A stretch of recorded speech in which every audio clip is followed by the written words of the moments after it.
شروع کرتا ہوں اللہ تعالیٰ کے ان بابرکت ناموں سے جو کن فیکون کا مالک ہے۔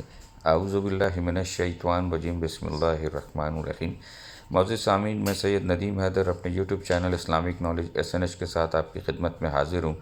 آج آپ لوگوں کے لیے جو ویڈیو پیش کر رہا ہوں اس کا تعلق سورہ شعراء سے آیت نمبر 221 سے 223 تک سے لیا گیا ہے، اور اس میں شیطان کے حوالے سے اللہ تعالیٰ نے فرمایا ہے کہ شیطان کن لوگوں پر اترتے ہیں۔ آئیے سورہ کی طرف چلتے ہیں اور اس کی تفاسیر میں پڑھتے ہیں کہ اللہ تعالیٰ نے مزید کیا بات بیان فرمائی ہے۔ هل انبئکم علی من تنزل الشیاطین، کیا میں تمہیں بتاؤں کہ شیاطین کن لوگوں پر اترتے ہیں؟ تنزل علی کل افاک اثیم، وہ ہر ایسے شخص پر اترتے ہیں جو پرلے درجے کا جھوٹا گناہ گار ہو۔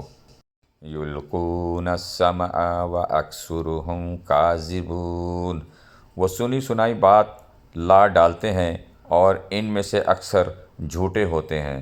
یعنی شیاطین کی باتوں پر بھروسہ کرنے والے کوئی نیک لوگ نہیں، گناہ گار لوگ ہوتے ہیں، اور ان شیاطین کا یہ دعویٰ بھی بالکل لغو ہے کہ انہیں غیب کی خبریں معلوم ہیں۔ ہوتا یہ ہے کہ کبھی فرشتوں کی کوئی بات ان کے کانوں میں پڑ جاتی ہے تو وہ اس میں بہت سے جھوٹ شامل کر کے اپنے معتقدین کو آ کر بتا دیتے ہیں۔